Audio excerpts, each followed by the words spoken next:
Bueno, aquí a Molins de Rei vam poder participar gràcies a que l'Eusebi Gasanelles ens va fer confiança i vam fer una feina comuna. Ell va treballar a la part museística i després, entre el que havia treballat ell i vam treballar nosaltres, vam poder fer la museïtzació de la biblioteca.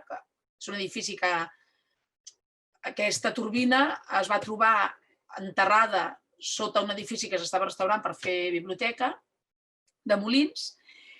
Aleshores, a l'Eusebi li van encarregar si podia fer la museïtzació o l'explicació de l'aigua, el funcionament de l'aigua amb les turbines.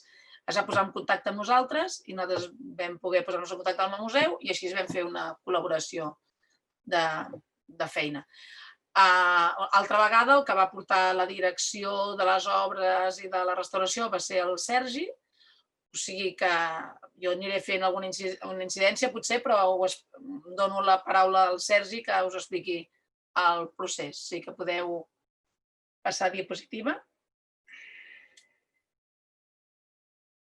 Un altre cop per aquí no hi ha estat, que la futura serà, esperem, la xemeneia, però el guió és aquest, ja us l'explicarem, és igual. Com que anem una mica tard, podeu canviar la diapositiva. Val.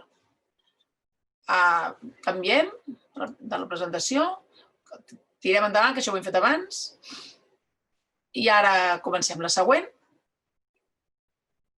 Val. Bé, aquí tot el treball d'investigació i de recerca que es va fer prèviament ens va portar a veure que la fàbrica Ferrer i Móra, que era la fàbrica on estava ubicada aquesta màquina, tenia un passat molt antic, doncs estava situada justament al costat d'un antic canal, del rec vell de Molins, que era un rec que prenia l'aigua del Llobregat i la portava pràcticament fins a l'Hospitalet del Llobregat a diverses fàbriques. Inicialment era un canal que s'aprofitava bàsicament pels molins, després va ser un canal de rec i un canal industrial. Nosaltres ens centrarem en tot el treball que vam fer a la fàbrica, però era interessant per la gent de Molins veure que aquesta fàbrica estava situada al llarg d'aquest rec i que sobre el rec hi havia un munt d'altres fàbriques i molins.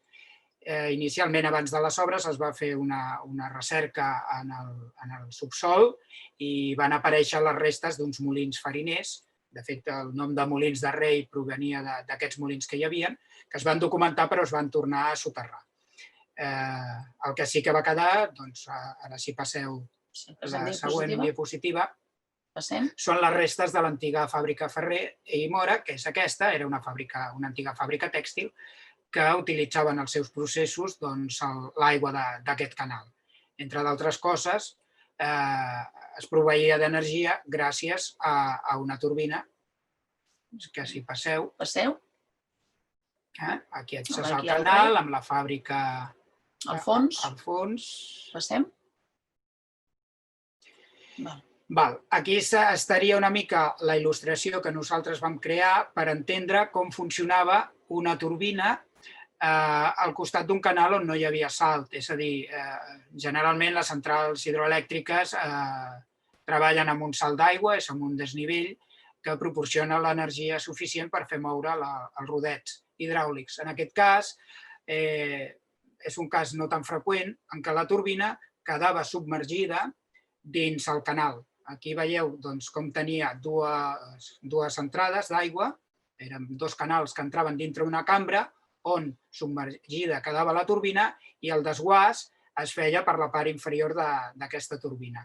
Aquí vam trobar uns plànols on tot el recorregut de l'aigua, però bàsicament el que ens venia a dir era, tal com vam veure en la distribució de la fàbrica, com aquesta aigua entrava dintre de la fàbrica fins a la turbina i després tornava a sortir. L'aigua que passava per la turbina després es desguassava més avall i la feia funcionar. Si passem. Aquí tindríem els principals components d'aquesta màquina. És una màquina que té dos rodets. A l'esquerra veieu un forat, és la xemeneia per on entrava l'aigua, i a la part inferior és per on desguassava aquesta aigua. L'aigua passava per dintre de tot aquest cos, movent les turbines, que a la vegada entremig hi havia un distribuïdor, que era el que feia dirigir l'aigua cap als àleps de les turbines, i més a la dreta trobaríem la politja principal, sortia un eix amb una politja que feia funcionar tots els embarrats de la fàbrica. Un altre? La següent. Aquí és una il·lustració de com funcionava, no és de la fàbrica Ferrer i Mora, és d'una altra fàbrica, però perquè veieu una mica com el sistema de funcionament, quan no tenien motors a cada màquina, com funcionava mitjançant el sistema d'embarrats, és a dir, unes politxes que mouen cadascun dels telers en aquest cas. Un altre? Bé, iniciem els treballs de restauració.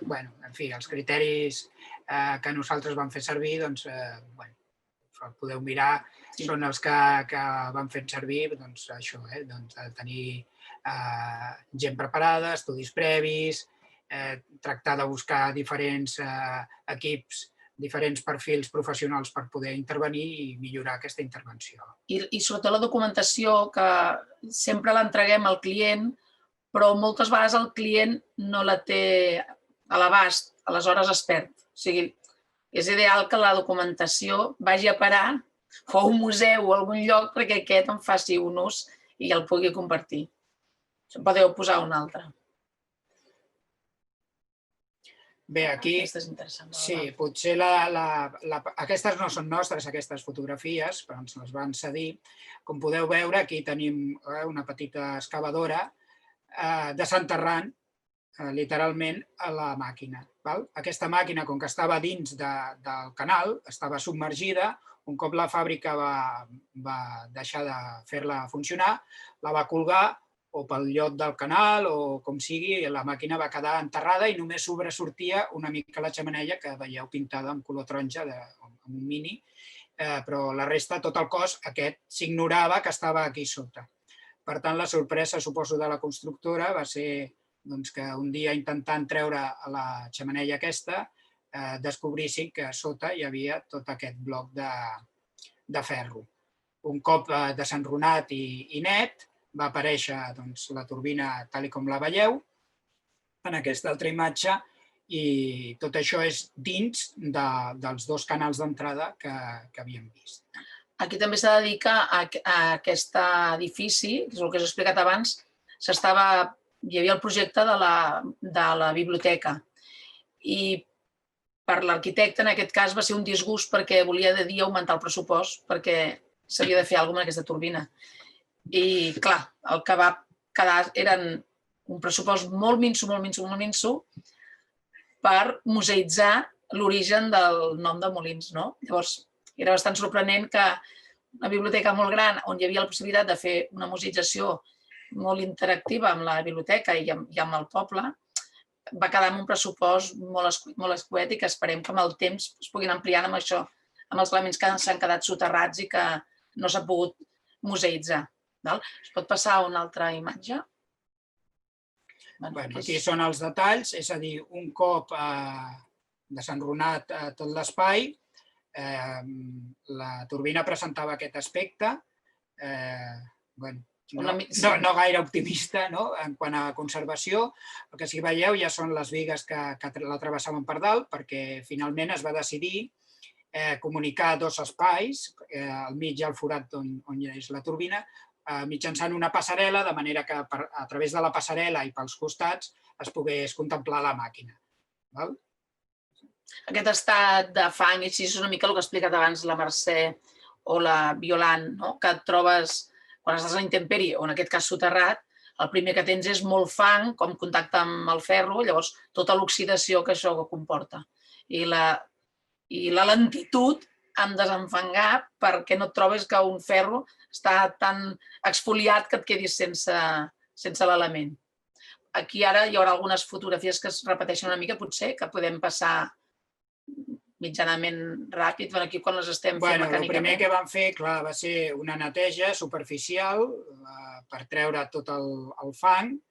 El que ens vam trobar és que el fang amb l'òxid havia fet en alguns espais una pasta molt, molt, molt dura que no hi havia manera de treure-la de cap de les maneres. Llavors, finalment, els espais plens d'aquest fang endurit els vam haver de fins i tot arribar a picar-los per poder deixar, en aquest cas, tots aquests cargols. Podeu passar la diapositiva?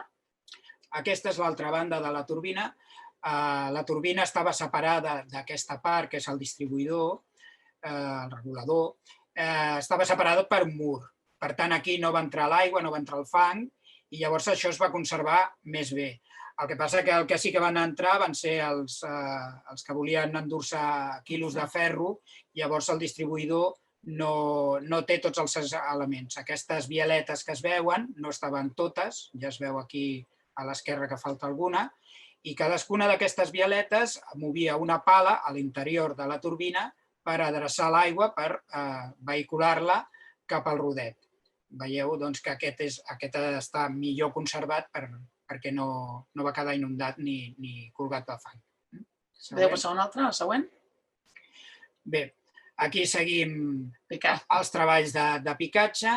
Ens vam trobar, evidentment, no vam trobar cap resta de pintura. Segurament, en origen, aquesta màquina estava pintada i protegida contra l'òxid, però no va quedar cap resta.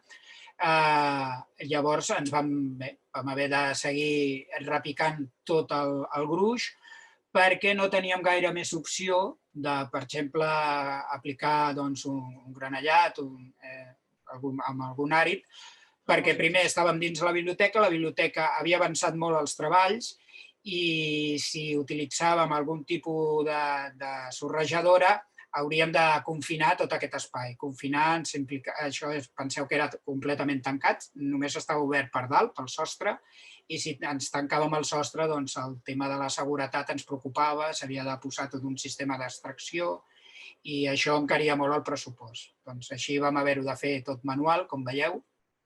Sí, passem una altra. Aquí encara... Aspirador i anar picant. A la part més ben conservada ja no vam picar, evidentment. Aquí sí que vam haver de fer una neteja superficial, amb desengreixants. Una altra. I aquest seria l'estat en què vam aconseguir deixar la turbina després del picatge. Ja veieu que tot el tema de la tornilleria del cargolam ha quedat a l'aire, però encara quedaven restes. Una altra.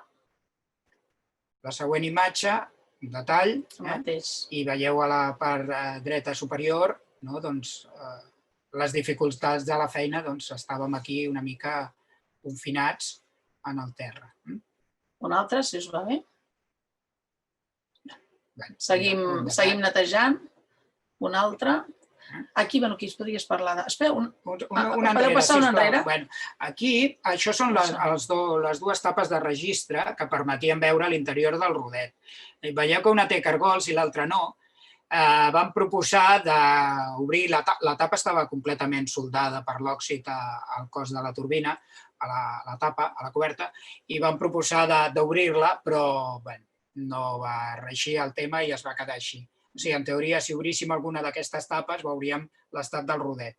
Però com que això estava sota la passarel·la i no es podria veure el rodet, doncs es va desestimar la nostra proposta de deixar una d'aquestes tapes obertes perquè es pogués veure el rodet. Una altra? Aquí, finalment, ens vam decantar per utilitzar aigua. L'aigua vam creure que podríem controlar millor que la pols. Vam fer una coberta aprofitant les bigues de la passarel·la i aquí sota estem tirant aigua a pressió per acabar de netejar la part del fang que ens quedava.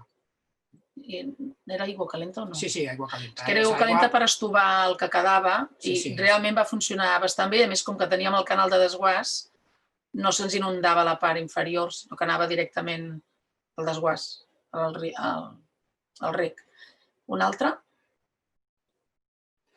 Aquí seguim netejant. Un altre.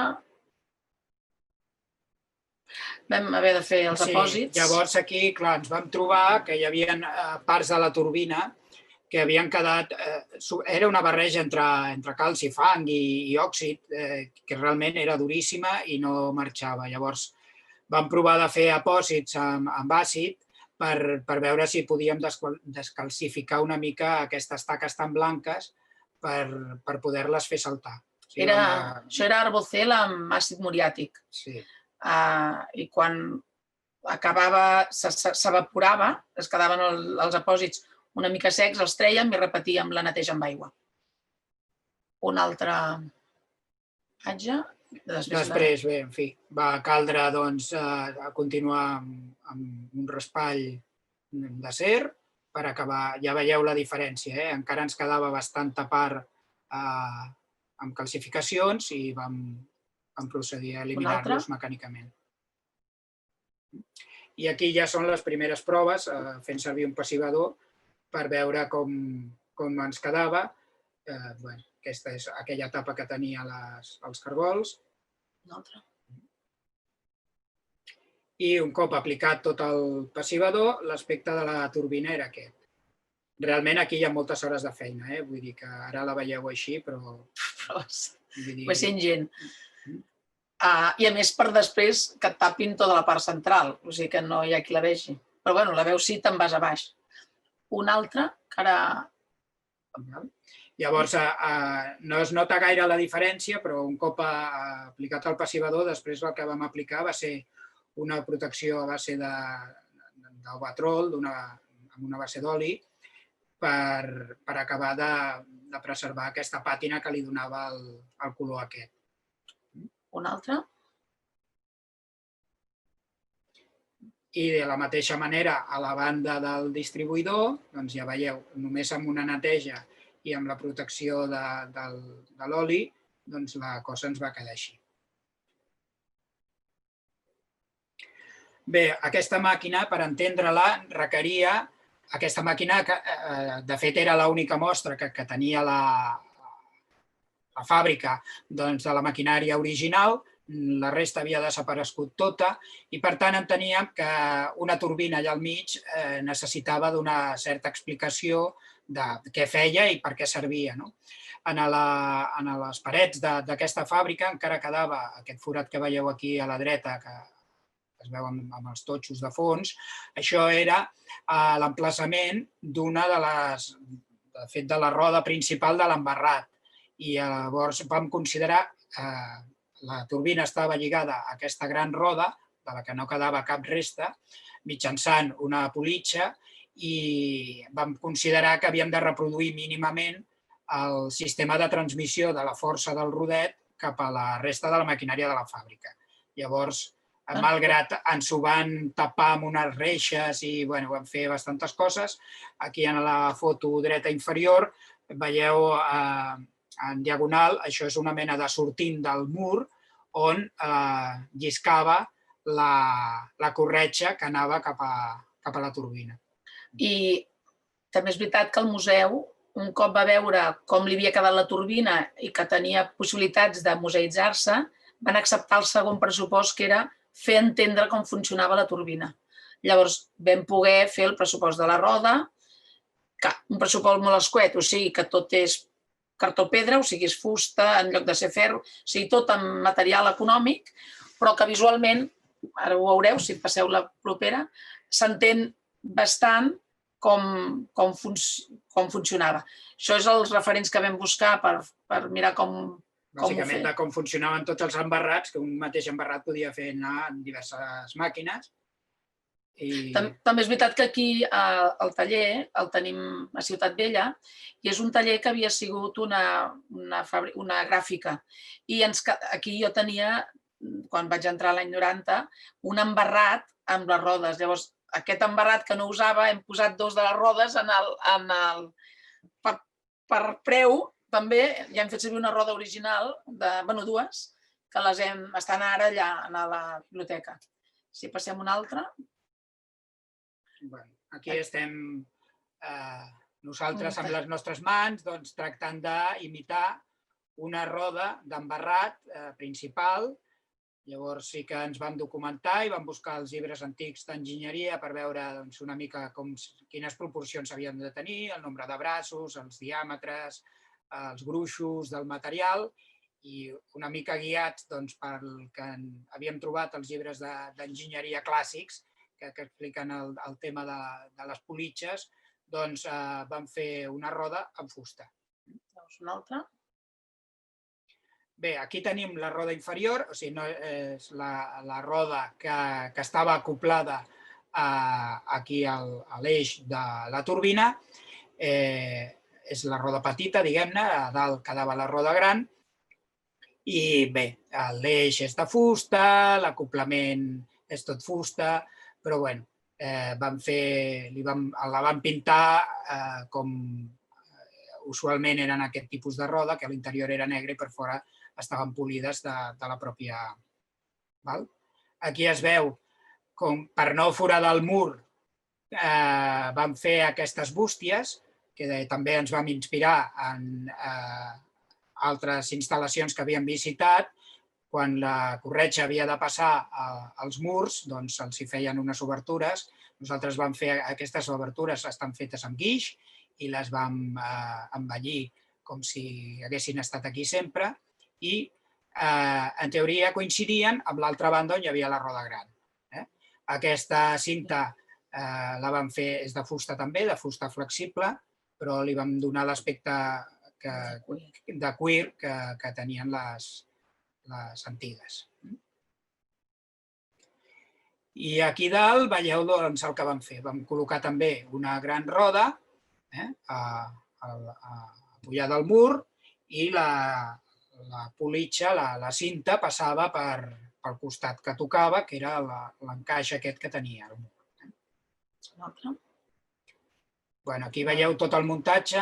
En la banda de fora no la podíem apoyar de cap manera en un mur, o sigui, en teoria aquest eix havia de passar fins a l'altra banda, però com que ja no hi havia possibilitat, perquè l'altra banda eren les escales i no la podíem ancorar a les escales, doncs vam fer aquest sistema original de penjar-la amb uns tensors, però el que sí que podeu veure són les rodes de fusta que vam reciclar d'aquí, del nostre taller, i que aquestes sí que són originals d'un embarrat.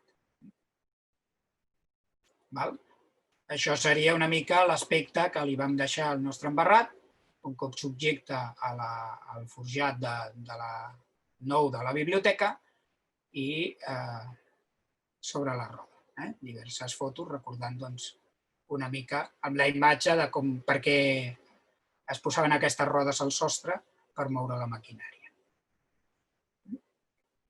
Aquí potser es veu millor. Queden una mica a l'aire, però un cop estàs allà sí que, si no mires tota l'horitzontal, no te n'adones que no arriba a l'altra banda. I més, quan estàs pujant les escales, queda prou integrat. Sí, queda prou. Una altra? Llavors, ens van demanar, després d'això, van demanar que ho expliquéssim. O sigui, va ser un pressupost que es va fer en un any i mig, em penso, que cada vegada que s'acabava alguna cosa, al final van dir, potser que ho expliquem. Llavors vam poder fer la musització, que expliquem que s'entra per la planta baixa, es veu on hi ha la turbina, a la biga d'aquesta zona d'espai verd posa la fàbrica Ferrer i Mora, hi ha un accés a la part superior. Si passem l'altra diapositiva, és una mica vam fer aquests plafons, que són els que estan repartits pel museu, que n'hi ha molts més, però una mica perquè la gent, si es para a llegir-ho, sabrà qui és l'originari que va portar la turbina i una mica tota l'explicació del museu. Llavors, no sé si n'hi ha alguna més. No, ja està. Però que ha sigut un exemple d'una restauració que s'ha d'anar molt a poc perquè vagin acceptant la necessitat de posar en valor una troballa, perquè la solució també era documentar-la i tornar-la a enterrar, perquè molestar. Era posar uns diners en un moment que no hi pensaven. Però vam tenir la sort que va entrar, es van trobar els diners i que ara hi ha la previsió, un temps després vam fer la comporta. part de la comporta, i hi ha la possibilitat a la llarga, ho fem nosaltres o ho faci algú altre, que hi ha molta cosa a documentar i acabar la museïtzació, que és prou interessant. El tema és una mica el que passa amb edificis industrials, que es recicla una mica la seva funció.